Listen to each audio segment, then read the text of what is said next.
क्लैब्यम् मास्मगमः पार्थ नैतत्त्वय्युपपद्यते क्षुद्रम् हृदय दौर्बल्यम् त्यक्त्वोत्तिष्ठ परन्तप।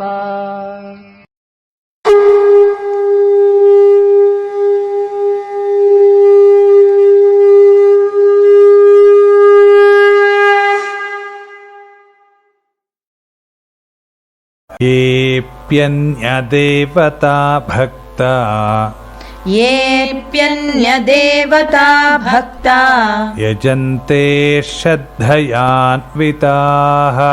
यजन्ते श्रद्धयान्विताः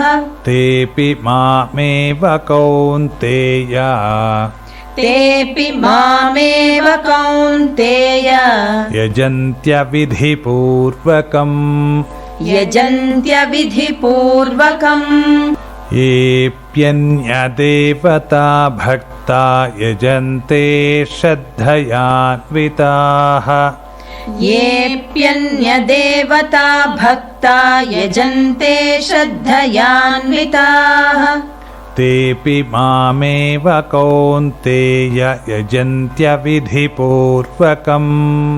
तेऽपि मामेव कौन्तेय यजन्त्यविधिपूर्वकम् येऽप्यन्यदेवता भक्ता यजन्ते श्रद्धयान्विताः तेऽपि मामेव कौन्तेय यजन्त्यविधिपूर्वकम् येऽप्यन्यदेवता भक्ता यजन्ते श्रद्धयान्विताः तेऽपि मामेव कौन्तेय यजन्त्यविधिपूर्वकम् अहं हि सर्वयज्ञानां भोक्ता च प्रभुरेव च न तु मामभिजानन्ति तत्त्वेनातश्च्यवन्ति ते अहं हि सर्वयज्ञानां भोक्ता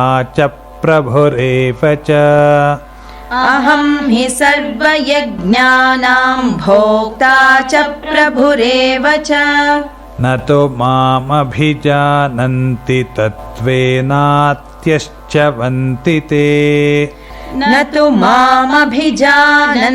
तत्त्वेनात्यश्च्यवन्ति ते अहं हि सर्वयज्ञानां भोक्ता च प्रभुरेव च न तु मामभिजानन्ति तत्त्वेनातश्च्यवन्ति ते अहं हि सर्वयज्ञानां भोक्ता च प्रभुरेव च न तु मामभिजानन्ति तत्त्वेनातश्च्यवन्ति ते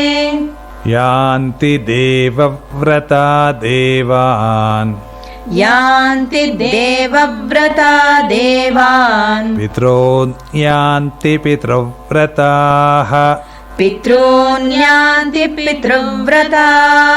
भूतानि यान्ति भूतेज्य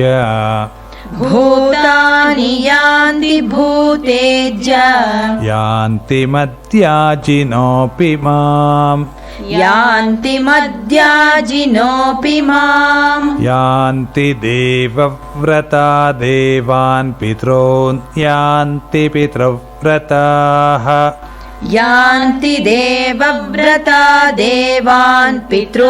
यान्ति पितृव्रताः भूतानि यान्ति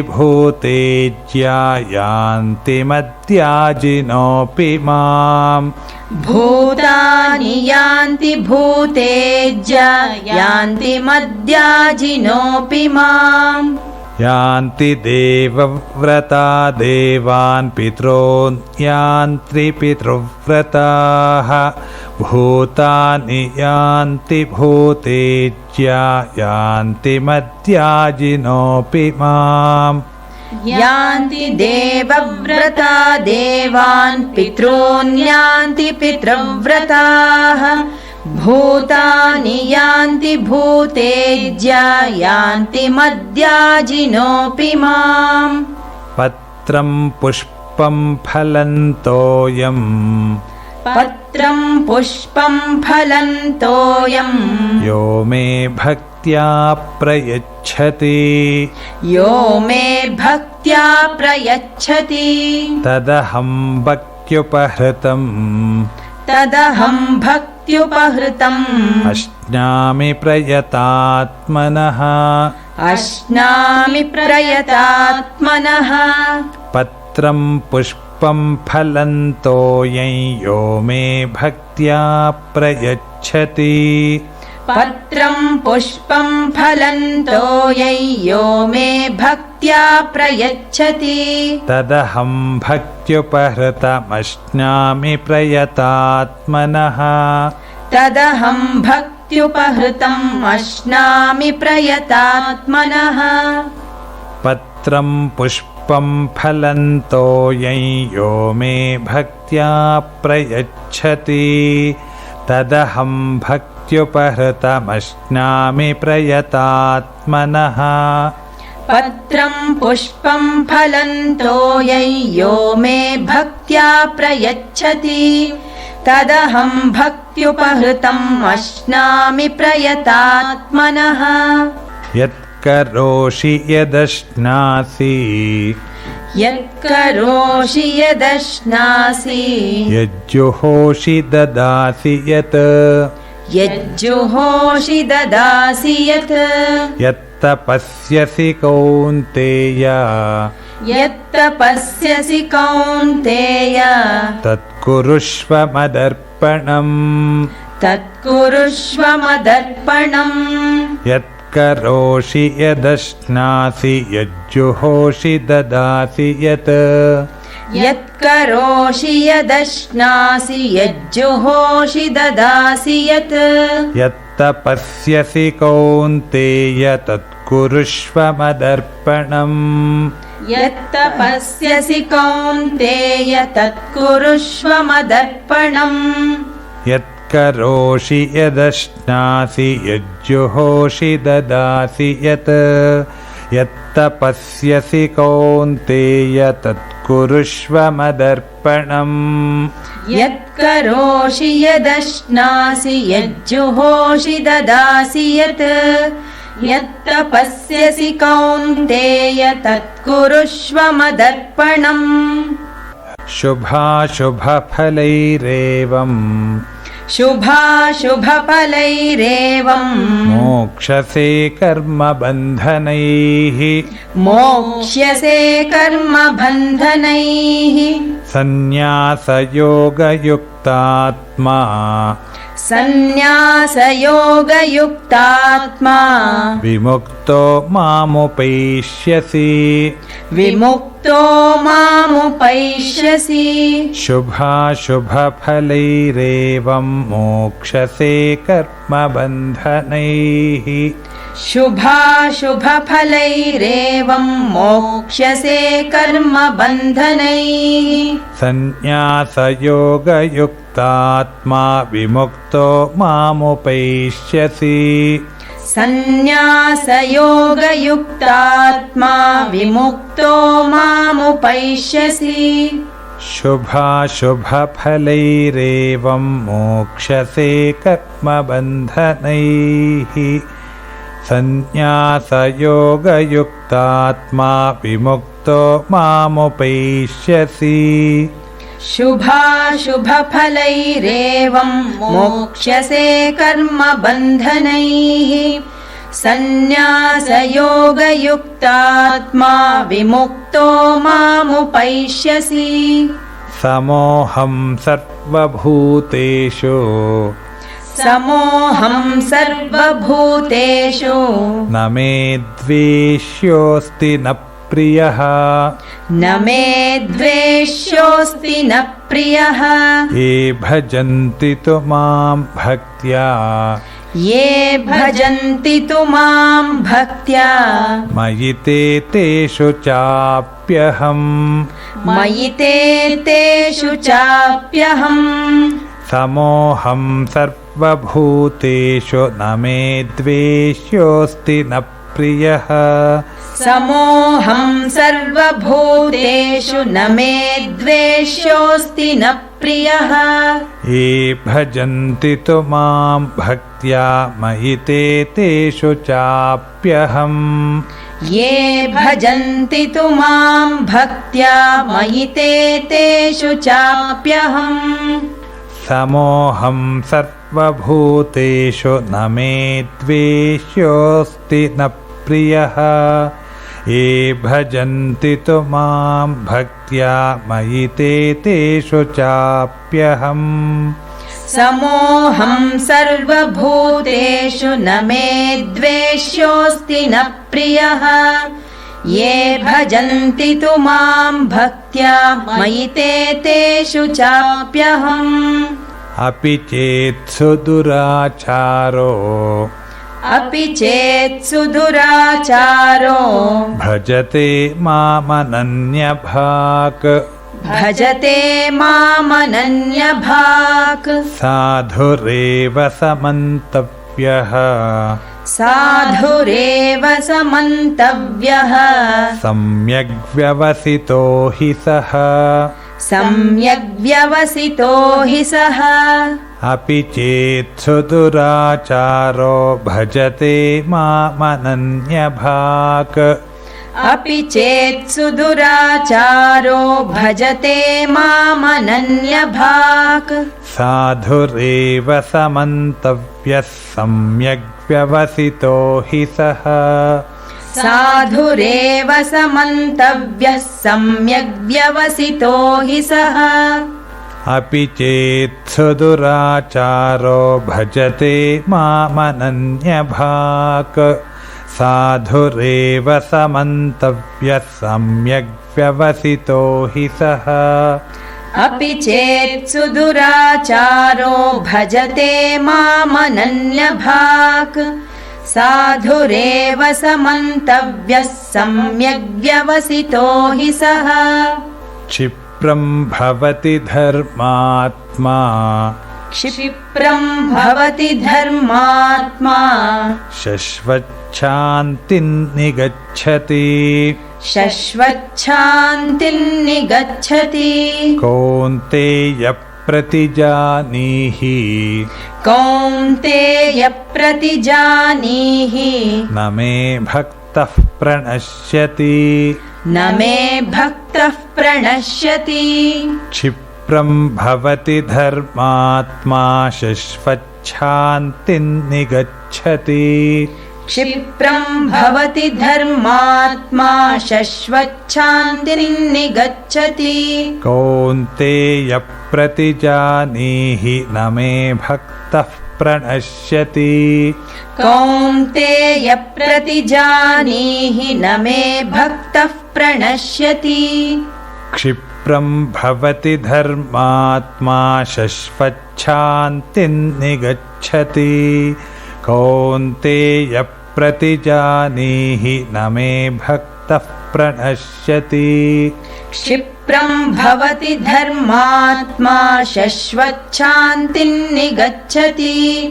कौन्तेय प्रतिजानीहि न मे भक्तः प्रणश्यति मां हि पार्थव्यपाश्रित्य मां हि पार्थव्यपाश्रित्य येऽपि स्युः पापयोनयः येऽपि स्युः पापयोनयः स्त्रियो वैश्यास्तथा शूद्राः स्त्रियो वैश्यास्तथा शूद्राः तेऽपि यान्ति परां गतिम् तेऽपि यान्ति परां गतिम् मां हि पार्थव्यपाश्रित्य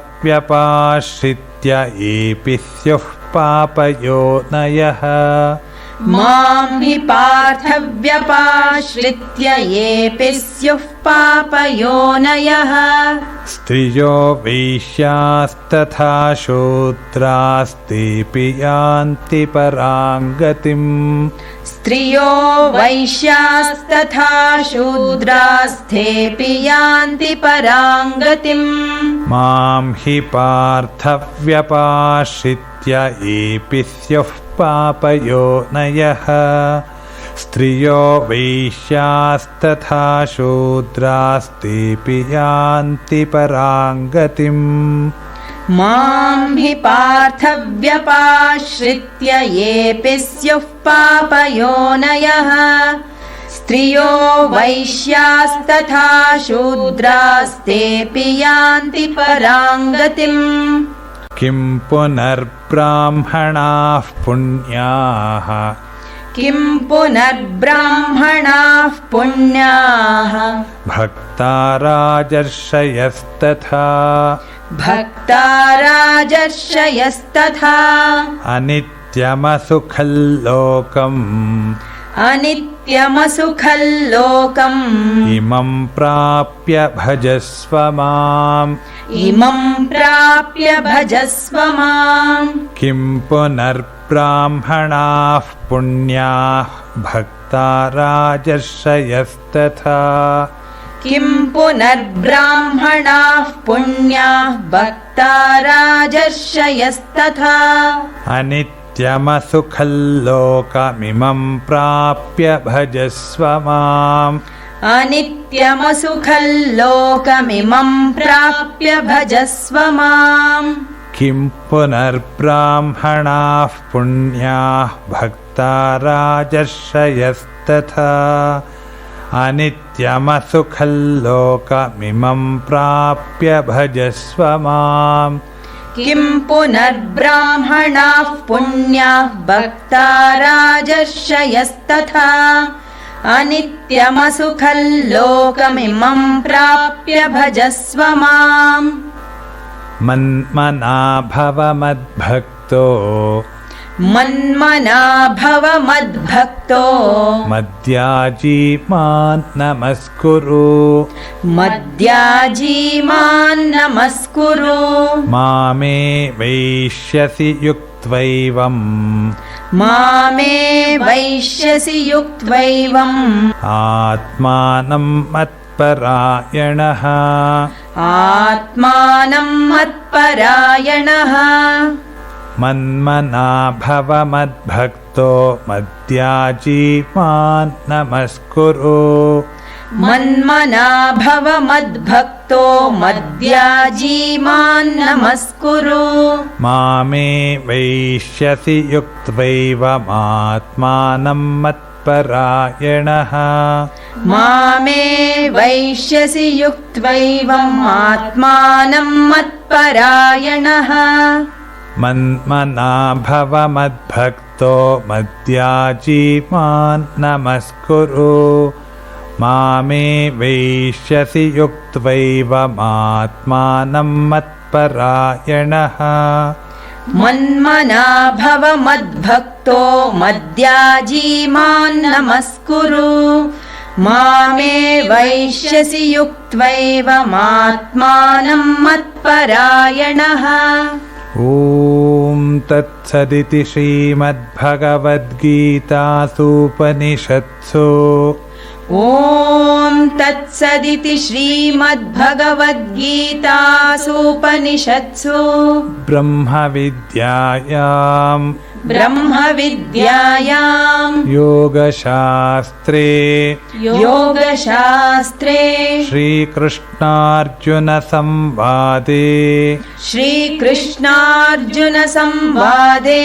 राजविद्या राजगुह्ययोगो नाम नवमोऽध्यायः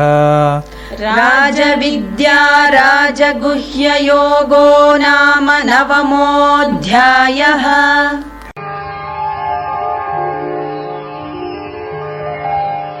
एप्यन्यदेवता भक्ताः यजन्ते श्रद्धयान्विताः तेऽपि मामेव कौन्तेय यजन्त्यविधिपूर्वकम् अहं हि सर्वयज्ञानाम् भोक्ता च प्रभुरेव च न तु मामभिजानन्ति तत्त्वेनादस्यवन्ति ते यान्ति देवव्रता देवान् पितॄन्यान्ति पितृव्रताः भूतानि यान्ति भूतेज्याः यान्ति मद्याजिनोऽपि माम् पत्रम् पुष्पम् फलम् तोयम् यो मे भक्त्या प्रयच्छति तदहम् भक्त्युपहृतम् अश्नामि प्रयतात्मनः यत्करोषि यदश्नासि यज्जुहोषि ददासि यत् यत्तपस्यसि कौन्तेय तत्कुरुष्व मदर्पणम् शुभाशुभफलैरेवम् मोक्ष्यसे कर्मबन्धनैः सन्न्यासयोगयुक्तात्मा विमुक्तो मामुपैष्यसि समोऽहम् सर्वभूतेषु न मे द्वेषोऽस्ति न प्रियः ये भजन्ति तु माम् भक्त्या मयि ते तेषु चाप्यहम् अपि चेत् सुदुराचारः भजते मामनन्यभाग् साधुरेव समन्तव्यः सम्यग्व्यवसितो हि सः क्षिप्रम् भवति धर्मात्मा शश्वच्छान्तिम् निगच्छति कौन्तेय प्रतिजानीहि न मे भक्तः प्रणश्यति माम् हि पार्थव्यपाश्रित्य येऽपि स्युः पापयोनयः स्त्रियो वैश्यास्तथा शूद्राः तेऽपि यान्ति पराम् गतिम् किम् पुनर्ब्राह्मणाः पुण्याः भक्ता राजर्षयस्तथा अनित्यमसुखम् लोकम् इमम् प्राप्य भजस्व माम् मन्मना भव मद्भक्तः मद्याजी माम् नमस्कुरु मामे वैष्यसि युक्त्वैवम् आत्मानम् मत्परायणः ॐ तत्सदिति श्रीमद्भगवद्गीतासु उपनिषत्सु ब्रह्मविद्यायाम् योगशास्त्रे श्रीकृष्णार्जुनसंवादे राजविद्या राजगुह्ययोगो नाम 9मोऽध्यायः।